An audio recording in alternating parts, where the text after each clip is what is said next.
And welcome back to the NutriMedical Report. The actual show now is called NutriMedical Living with Dr. Bill Deagle, and one of our first guests in the inaugural show is John B. Wells. Welcome to the program, John.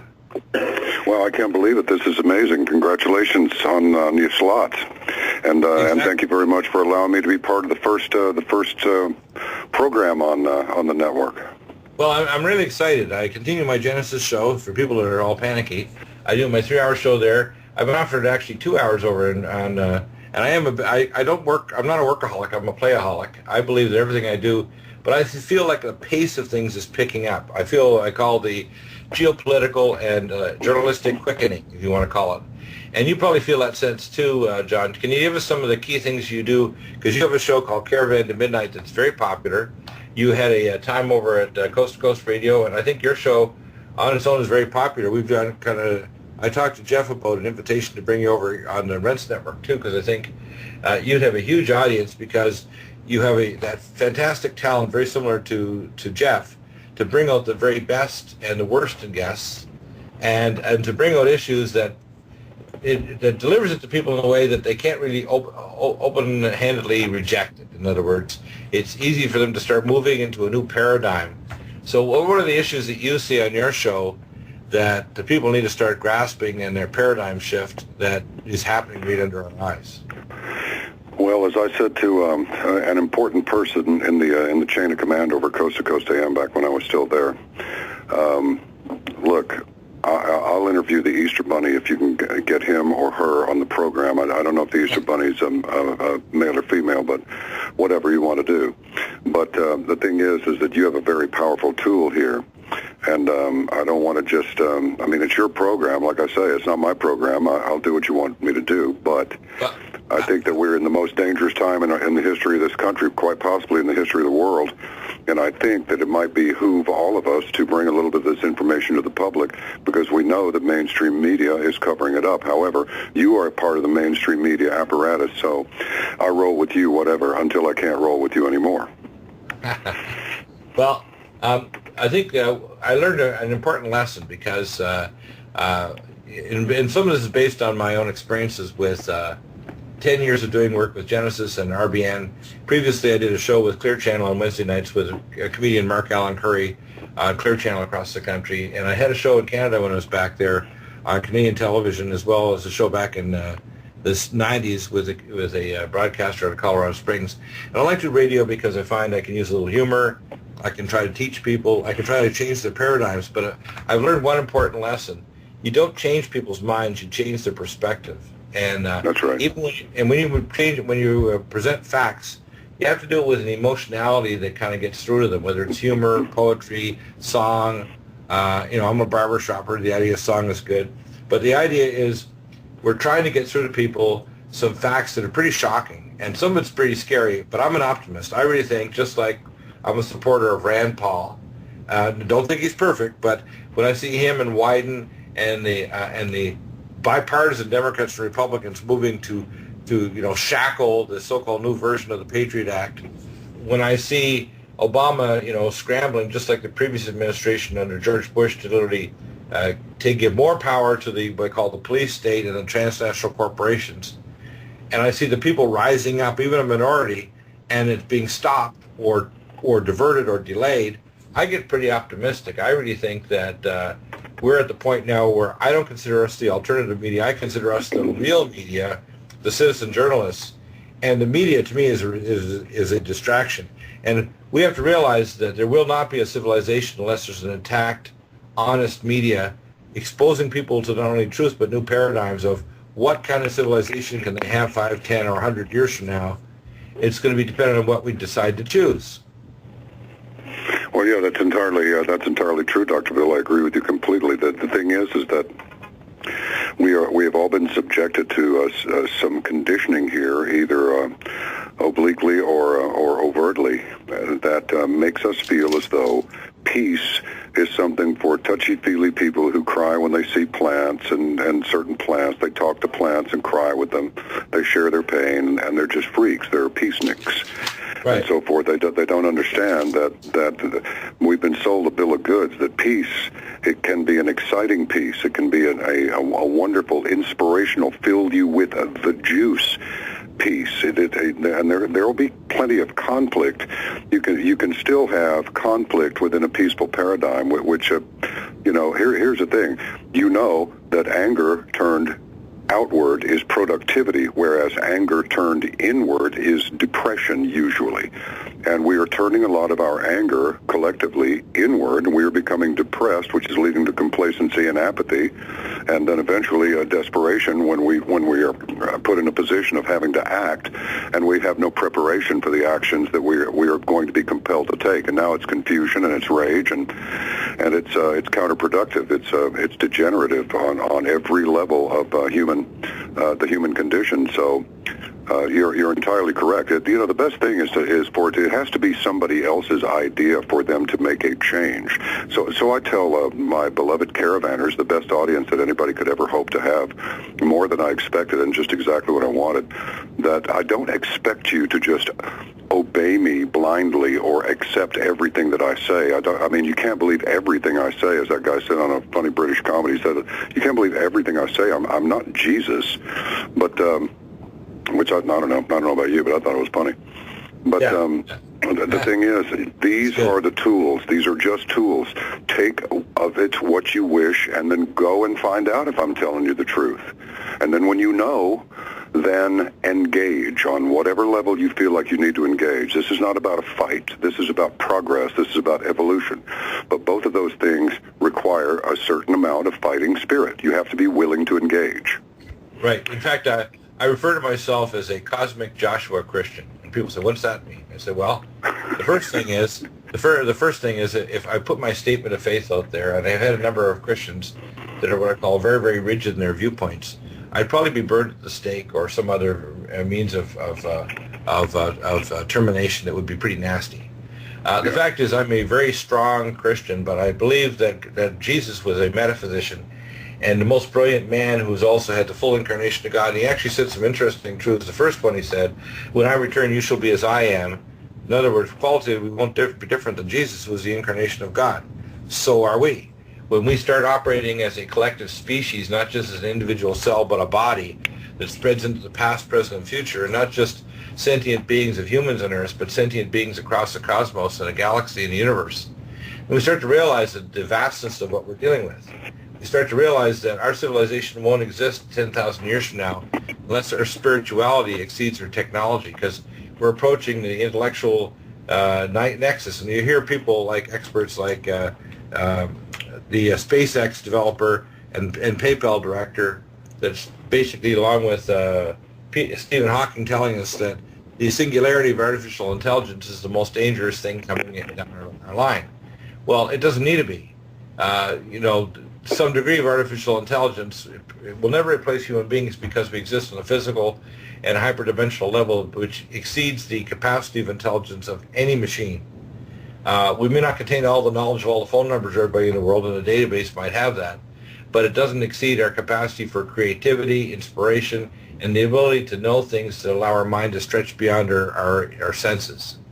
And what people need to start to do is to grasp the nature of what we are as human beings, that a future world where human beings don't need to age anymore, where we don't need a war anymore, we don't need to have energy that consumes oxygen anymore. The other species on Earth that communicate us telepathically by their very existence, human beings don't need to be the extinction level event that's terminating biology on planet Earth.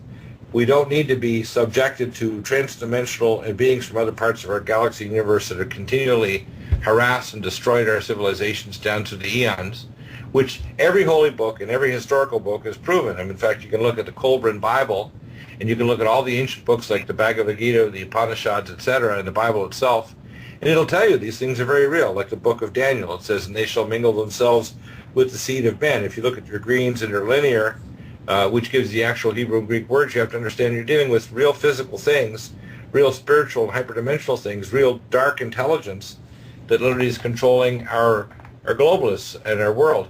And people try to think, well, this is just a theoretical thing. It's like Flip Wilson or Sammy Davis Jr. is just kind of like in your head. No, it's not. These are very physical, real things. And we've seen in our civilization, for example, I call a bifurcation of science, technology, and history, where the high priests of the ancient world have been replaced by the high technologies of DARPA and then no such agency, your NSA, and all the secret agencies on the earth that they were conceived to have a super agency called Omega, conceived literally by channeling by the Nazis back over 100 years ago. And when they finally were achieved by George Bush Sr. in 1982, we have super agencies that literally control the transnational corporations.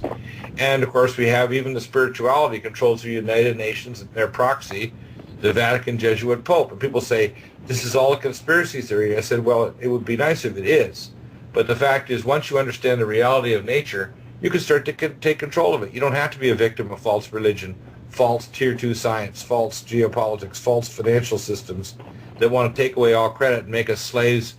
In fact, I was watching looking at an article just a few days ago by Mr. Kurlig, Kurlig, which is the One World Organization, that has been meeting with Obama, and their plan in 2025 is that there'll only be 66 million Americans in 10 super compact cities where everybody will have 300 square feet. And people say, well, this is all just a wet dream by the globalists. No, it's not. These people really do intend to get rid of much of the population of Earth. They've put it in the Georgia Guidestones. They put it in the World Watch Institute. It's in the NSM documents in the 1970s. And they publish it straight and openly. And I tell people, you don't need to speculate. You just need to read. Yet they'll say that people like me are schizophrenic, we're crazy, even though I had Q-level security clearance and work with Space Command, strategic Star Wars, and advanced projects including Operation Top Off and Dark Winter, and I give them not only creds but specific technology, and they still have the audacity to use what I call vicious ignorance and say what I'm saying is craziness. They're the ones that are crazy, not me. They're the ones that are gutless, not me. They're the ones out there that won't kind of wake up. But I'm going to wake them up, because when things like San Andreas does start to go, when more reactors, not just Fukushima, start to go around New Madrid, when the economy starts to crash this fall, when the Greeks can't pay their payment in July, when the Russians and Chinese start to offer the Greeks deals which the Europeans can't, everything's going to start ripping. And I think this fall, at the end of the Shemitah cycle, is when all hell is going to break loose. It's just my gut feeling. It's not a prophecy. I was just saying it's the starting of what I call not the end of the beginning of the end. Let's put it that way. It's the start of the beginning of the end. And it's not necessarily a bad thing. It's a good thing, because we're seeing the unveiling of the 28-page document. We talked about this in the first hour today with Harley Schlanger, that Obama promised to release, that showed that we were collaborative with the Saudi Arabians in the so-called scam of 9/11, which is completely a war game simulation that was worked with Israeli intelligence and Saudi Arabian intelligence to actually do 9/11. And what people don't get, this is not a minor thing. Do they want to have ISIS? And right on Drudge today, I'm looking, it says ISIS MAG details plan to transport nuke into U.S. And of course, Napolitano just a year and a half ago announced before she went out of service as the Director of Homeland Security that we have no protection whatsoever against a container size, not a suitcase size, a container size nuke getting into the United States. And I say that is total hogwash. And I can prove technologically why that's a lie. Yeah, well, it's all being orchestrated. We know that ISIS was trained in Jordan by CIA. We know Bin Laden was CIA. We know that the raid to assassinate Bin Laden was bogus at best and completely fraudulent at worst. And with full Islamic burial at sea, I didn't know there was a burial at sea ritual. No such thing. It's not even Islamic law. Whatever. Not only that, I'll tell you what, Delta Force is good, but it's hard to kill a ghost. Yeah, and besides, I mean, come on, really? He lives in the biggest house in the neighborhood, but nobody knew he was there, right? Yeah. So nobody knew he was there. He's got the biggest pad in the whole town. Yeah, and when I have people that, you see, I've built over the many years of experience and abuse that I've gone through, my skin's got thicker and thicker and harder, and I have a titanium alloyed skin. Ad hominem attacks do not mean anything. My consideration for the human race and for fellow Americans and citizens of Earth, and my love for them is not dependent on whether or not they consider me sane or loving or nice. It's not dependent on that. I care for them and will die for them despite what their attitude is toward me. And I think if we have that attitude, we don't have ego issues here. And a lot of people mistake the idea of competency for arrogance. I'm competent but not arrogant. And people don't like that.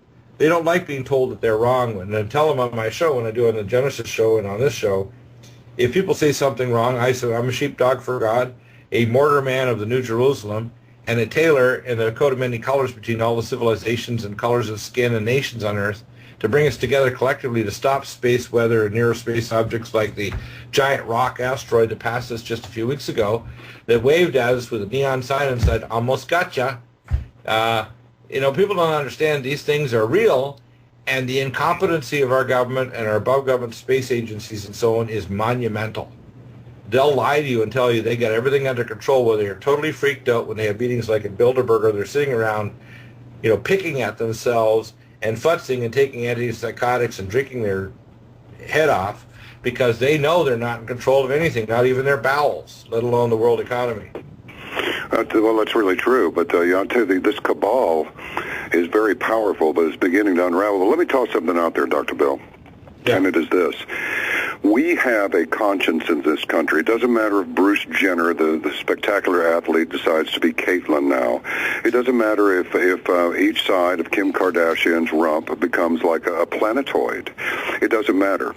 We have, because we feel like, okay, we're all kind of collectively liberal. We believe in, many of us, like myself, I believe in a certain amount of liberal behavior that's permitted, even though it may slightly go beyond the pale of the law. But I believe in conservative government, but allowable liberal behavior among the population. I think that's where you get the balance between the letter of the law and the spirit of the law. And this won't take long for me to get this out, but it's kind of a compound thing. We have a conscience in this country. It does occur to us from time to time. It may even haunt us on a daily basis, but we just don't pay much attention to it. That we are responsible for a lot of the things that have gone on, that have happened to people in the world, wars and so forth, all this chaos in the Middle East. We know this, and we wonder, on some level, we wonder, what does the rest of the world really think of us? Well, I'll tell you, it is my considered opinion that the world still looks to us as the brightest spot on the global map. If we fall as a people, black, white, brown, yellow, gay, straight, male, female, we, us, Americans, not African Americans or Italian Americans, Americans. You can go to Germany and become a German citizen, but you are not a German. But anyone can come here and be an American, because this country was founded on principles and ideals that were different from those of other countries. If we fail, we will take the rest of the world with us. Yeah, exactly. It is incumbent upon us to stand up on our hind legs and declare, look, we understand that one day we individually are going to die, but do not let this be a frightening thing. Let it invigorate you. Let it excite you. Understand that, yes, that is what we will experience, and so between now and then, we do everything we can. We go about our work quietly, as Wyatt Earp said about gunfighting. Move quickly, but don't hurry. Because if you hurry, you'll miss. And that's what we have to do. We have to decide who we are and who we are going to be and what we are going to be with the time allotted to us in this life on this particular realm. That's what we have to do. And that's what I want. That turns me on, and I hope that it turns other people on. There, I'm done. Well, here's some of the primary principles that I'm trying to inspire people. Number one, understand what it is to be a human being and on our physical and multidimensional level. Understand, too, when we look at things, one of the things that's unique about America and about a republic where we have this history is we're able to look at things, even though we go through a birthing process like the Civil Rights Movement and the Civil War and prejudice and so on, we're able to grow through that. And other civilizations and other groups can't. You don't see it in India or China or elsewhere. They're having growing pains because they don't have a history that allows them to have a perspective to break through and analyze the minutiae. I'll give you a good example. And we'll use Bruce Jenner as an example. And one of my favorite movies is Young Frankenstein. And one of the favorite sayings there is, you put an abnormal brain in Frankenstein. And the problem is, you see, and I have some criminal defense attorneys that are friends of mine, just live in our gated community here. And I said to them, I'm a scientist. If I could get a hold of all the criminals that are sociopathic or the politicians, and I could actually analyze their brains, I could tell you the imaging studies, organic acids, genetic tests, etc., to prove to you, just like Alex Shows proved, there's elevated levels of manganese in the hair of people that have sociopathic and criminal behavior and differences in their functional MRI scan, PET scans, etc. The same way we look at Bruce Jenner, if I was to look at this gentleman and I was able to look at the imaging pattern of his wiring, whether he's male or female, even if he genetically has a Y chromosome, I'd find that since the Second World War, there's 10,000 chemicals that are xenoestrogens, many of them, that are rewiring the brains of males to make them female in their neurological connections. Should we persecute them because they're rewired as females? No, they've been poisoned. Just like in Japan, children are not growing anymore because the lack of growth hormone caused by radiotoxins is making them to become like midgets, or becoming like, what do you call it, the Frodo Baggins. You know, they're turning into kind of these small... little hobbits. Hobbits, right? And people say, look, well, Dr. Deagle, what's going on? I said, look, I have to understand, you're living in a fallen world. The world is getting more screwed up. We've got scalar radiation from smart meters, Wi-Fi networks, and so on that are entraining human tissue. We wonder why people's blood-brain barriers breaking down and autism rates went from 1 in 4,000 to 1 in 68 across the country, and in some districts 1 in 28 in classes. So if you bring an autistic child or a child with attention deficit disorder in a classroom, you have to sequester them away or they're going to disrupt the entire class. So when we look at human beings, we have to understand people have been fluoridated away, so the core to living waters that connects their soul to their mind is destroyed. Their brain is only functioning where they use a tiny amount of their cortex. They have toxins and demineralization, and they've got all kind of xenotoxins that are kind of changing their sexuality, so we're seeing a blurring of the male and female sex. Male hormone levels, for example, and sperm counts are less than half what they were in the 1950s when they started doing sperm analysis. And people say, well, why? How is that happening? I said, look, so we look at somebody like Bruce Jenner. I call Bruce Jenner, it's not the idea that they should have equal rights for marriage. Marriage is a man and a woman, period. But if they want to have a union so they can have insurance rights or rights of property, I have no problem with that. But they shouldn't be adopting children, shouldn't have a family where you don't have two parents. But we got to treat people with respect. We don't go like the Muslims and say we're going to stone them in the square before Friday morning prayers. We have to realize we have a toxic world. We have people that have been screwed up. We treat Bruce Jenner differently because he's got a head injury and he had polio at birth, so he has to use a walker? No. So my approach is the American heart and compassion combined with science makes us superior to any other culture on earth. That's what I see makes us different. Can't argue with you about that. That's why we're so superior, because we have a heart and we have the science background to analyze why we are the way we are, and we're willing to move beyond that. It's a lot easier to fly the plane when you know what's happening to you while you're flying it. Right, rather than just stoning somebody because the Quran tells you.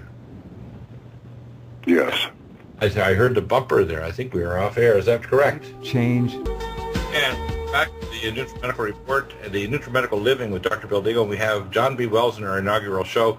Wanted to talk about things. I got a news item here. It says, right on Drudge, it's popped up. It says, first BioLimb created dead arm brought back to life in a lab would allow amputees to grow replacement limbs. All this science, technology, other things that are going to literally transform to a whole new world are all there for us to reach out and grab. And we're not talking about creating horrors. We're creating half animal monsters. But we're also starting to realize the basis behind illness. For example, we talked about in the last hour with Bruce McKeeman, the idea that we're going to start making affiliates where people can get a QRMA machine or a QRMA machine plus mild hyperbarics and have a portable business that we'll be an affiliate with them. And we'll bring to the world technology for diagnostics and nutraceuticals and scalar technology such as the QRMA, ADLRIS, and the Metatron from the Russian Space Agency for diagnostics and correcting their bioplasmatic body. We have, of course, the NutriMedical, the most advanced nutraceuticals on the planet, no doubt whatsoever about that. And I want people to understand that there's darkness in the future, but it's all based on our choice. I mean, whenever we see people struggling from week to week in their economy, we have to understand what is an economy, what is money, what is health. And literally in every realm, and that's why we have plenty of time to talk 4 hours a day now, in every realm, everything you've been taught in school, church, and in your public education, the public speaking forums, or media, or politics, everything you've been taught is a lie. And I know people find it hard to believe, don't they? John, what do you think of that paradigm that everything they've been taught is a lie, or it's twisted? It's 70 or 80 or 90% true, but the 10% is what I call the intellectual cyanide that will kill them. I agree with you completely because, and it's unraveling now. That's the good part, is that it's completely unraveling. I want to tell you and your listeners something. And I'm not going to let too much of this out of the bag because it's still a work in progress. But let me put it to you this way. This is the second time that we have sent a crew. We are, as I like to say, running an operation in Hartford, Connecticut right now over this Sandy Hook event. And are you people in for a real surprise? It won't be a surprise to many of you. But look, you have to understand that what you've been taught, the security services are, no movie gets made, no major motion picture at any major studio gets made without the approval of the security services, period. Right. Why is there no discussion of Fukushima? Right. Why does MSM not talk about Fukushima? It's a horrible disaster. Why? They're told not to. That's all. I mean, I knew this. WFAA television, Channel 8 in Dallas, it was a flagship station in Dallas for decade after decade. I know because they were a client for 25 years of mine, from 1979 until 2004. And they decided, I guess, that they had enough about me because I made it kind of clear that I was not buying into the fact that we promo one way, we promote the story one way, but then when you see the story, it doesn't have the same substance even that the promo did.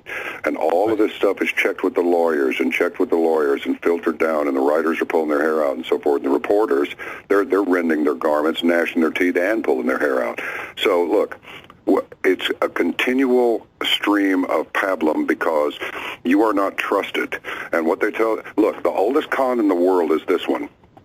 You don't have to trust me. I trust you.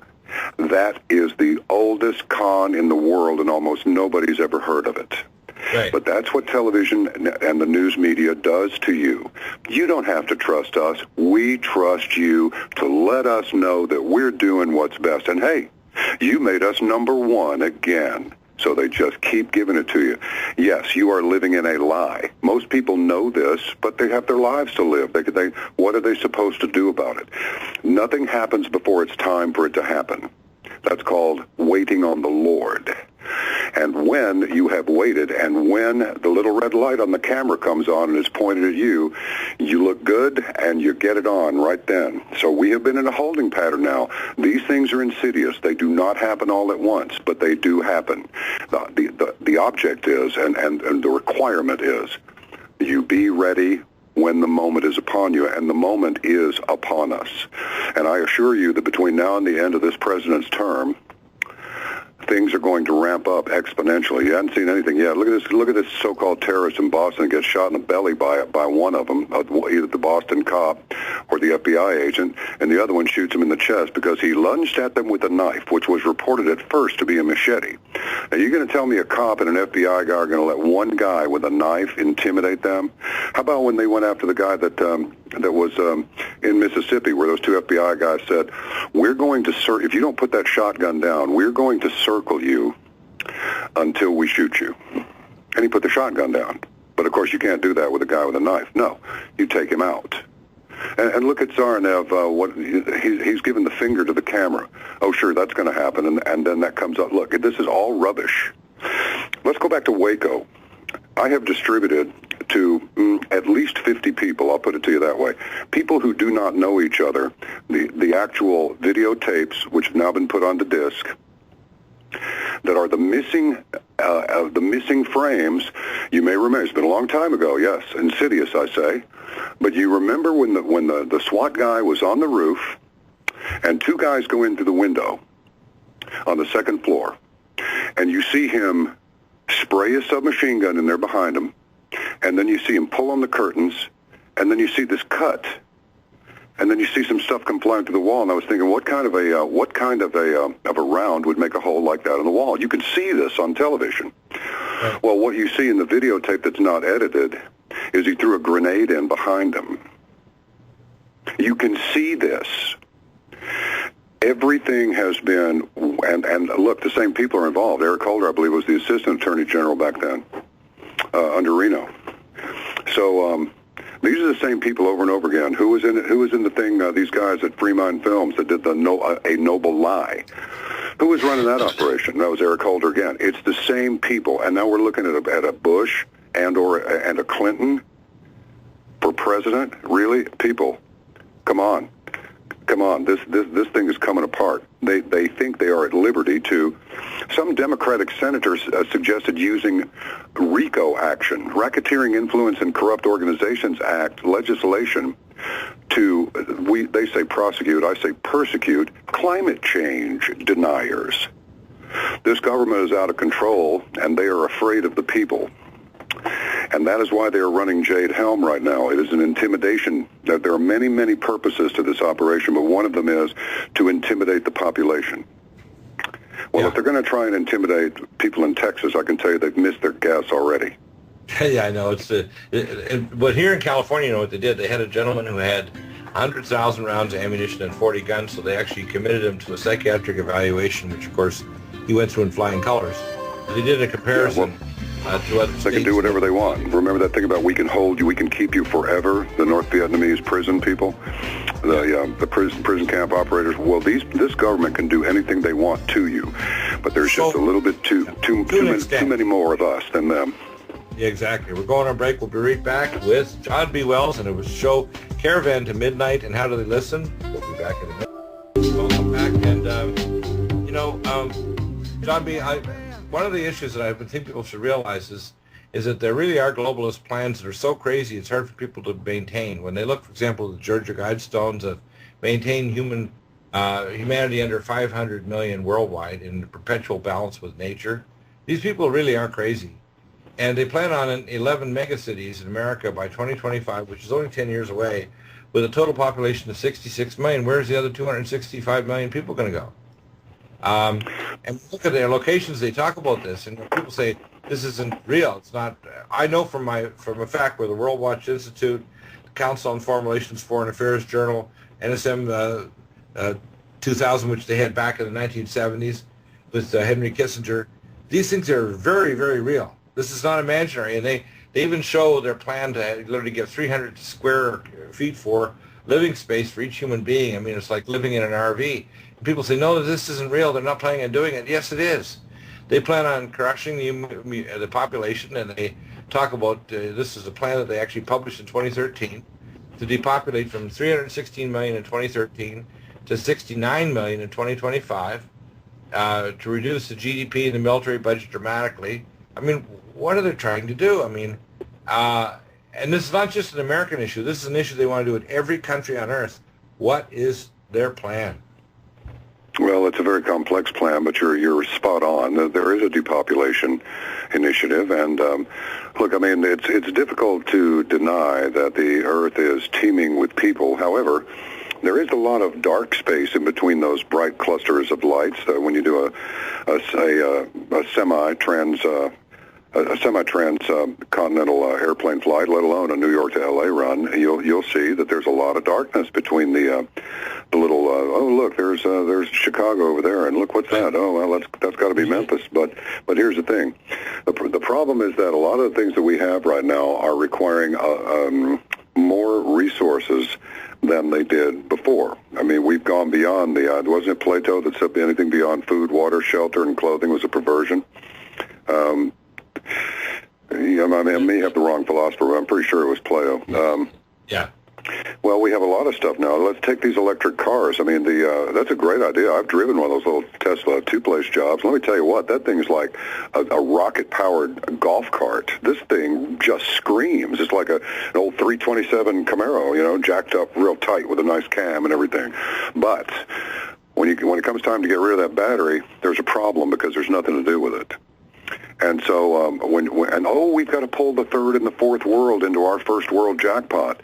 Well, there's blowback for that because they're going to require resources also. So, and you do. You're right. There's sociopaths up there. They want to depopulate the planet. So there's more for them and less for us because there's less us. Go ahead. Sorry. Well, I'll give you an example. My nephew actually is a researcher to develop the first technology for storing gigawatts of power by compressed air for large power corporations that can even with the power curve. We have the WING project with Professor McCanney that has proven that with a 1,000-foot generators of using wind up to 2 or 3 miles per hour, you could generate all the power needed in America that would not consume oxygen. You don't need to have Tesla batteries that are using up lithium and so on, so you have to get the mines in Afghanistan or rare earth metals.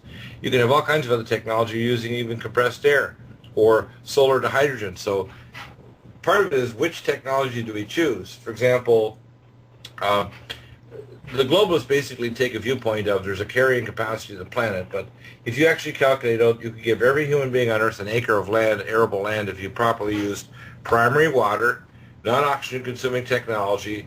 You had a system of transportation, almost like Disney conceived with monorail. So you'd have vehicles, but they'd be the outskirts of pods of civilization, and no pod would be bigger than, say, 50,000, so it would be complete community. So we could design a world where you don't have, massive congestion or super high tall buildings or, destruction of the environment. In fact, we should, since terraform Earth, we haven't done it. Why is the North American Water Power Project conceived during Kennedy not done?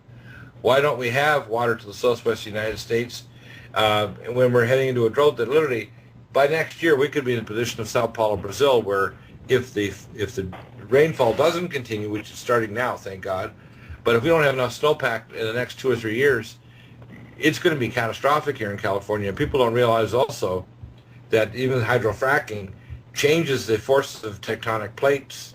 So if you're going to get primary water, you have to go a lot deeper.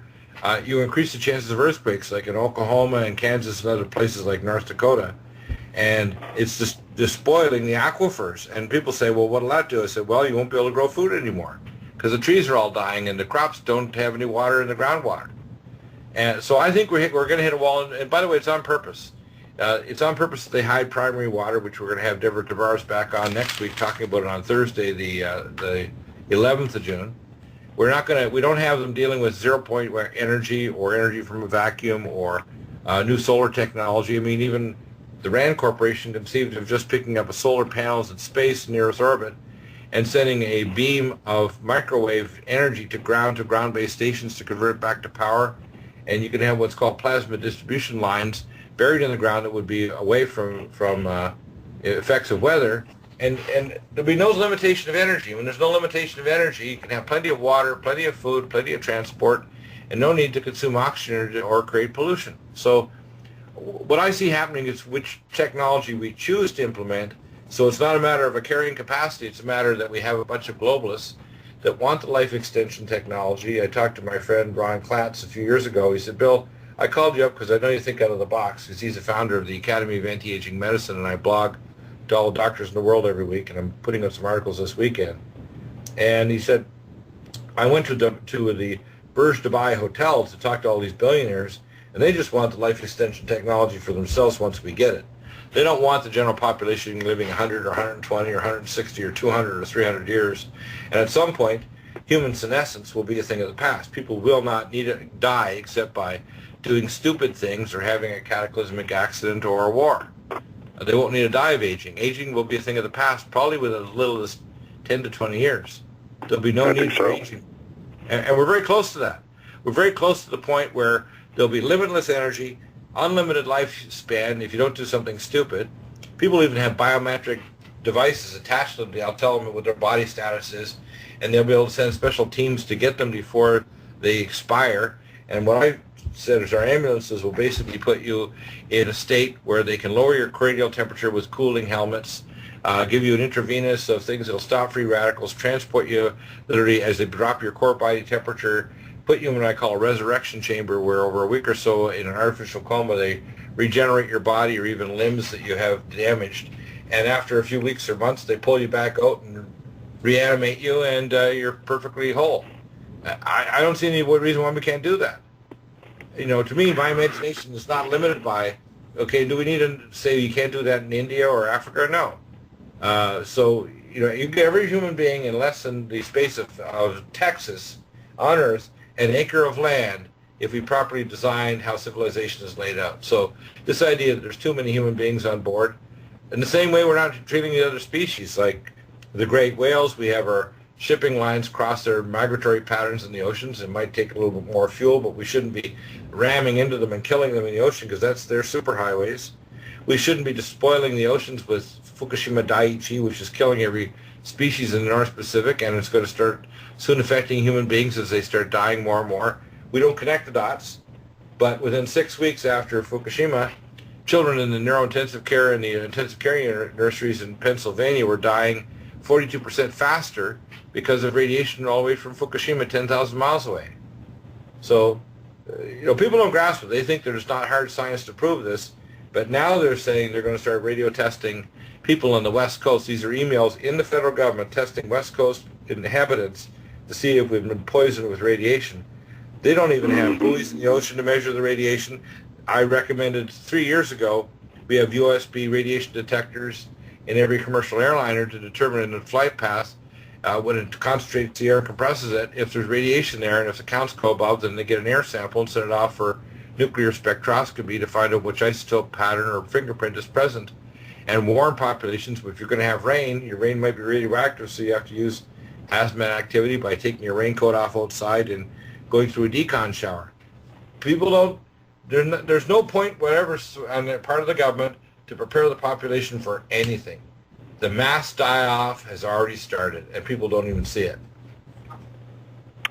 Isn't that something? The problem is it's greed coupled with incompetence. All of these things that you have said are entirely possible, and people would be willing to participate in building a new kind of culture. I think few would disagree that this one here is, we're about at the end of our string on this particular paradigm. Yeah, exactly. For example, I have a lady whose husband is in the Grand Cayman Islands, and remotely we were able to get diagnostic technology like QRMA to get her the right supplements. She was in basically terminal heart failure, and we were able to not only stop it, reverse it. We do this with many conditions. You're told you can't turn off hepatitis C. The regular drug for it is a cost a fortune, and we were able to reverse that. So there's just, people need to realize if they go to NutriMedical.com, they can check that out on our website. How do they contact you and listen to your show? Go to caravantomidnight.com, just the words, no numbers, no missing letters, no fanciful spelling of midnight, just caravantomidnight.com. Go to our YouTube channel, type in my name with the middle initial, John, B as in John, B as in Bravo, WELLS, and then put in CTM, as in Charlie Tango Mike, and look at some of the stuff that we have up there already. And get ready, because we're gonna drop a big one, if you'll excuse the expression. I think we've been dropping too many big ones lately, but anyway, we're gonna drop another one. But this is a truth bomb, and it's gonna splatter up on a lot of people. So get ready for that, because it's coming, and I'm not kidding you. You better strap in tight for this one, because many people suspect it. Well, here's your evidence. Absolutely amazing. Again, change your paradigm, change your timeline, right? Yes, sir. Can do anything you want. You only need the will to do it. Exactly. And collectively, we are made in the image of the Creator God. We need to pick up our scepter and stop being victims. Well said, sir. Thank you for the time. Here, John, we're going to get back on soon. Of course, tomorrow, first hour of the program on my Genesis show, we have Tex Mars on, and believe me, he has lots of paradigms to break. We'll get you back on soon, John. Listen to John B. Wells at Caravan to Midnight, Caravan to Midnight. Thank you for coming on, John, and thank you for listening, and thank you for changing your paradigm.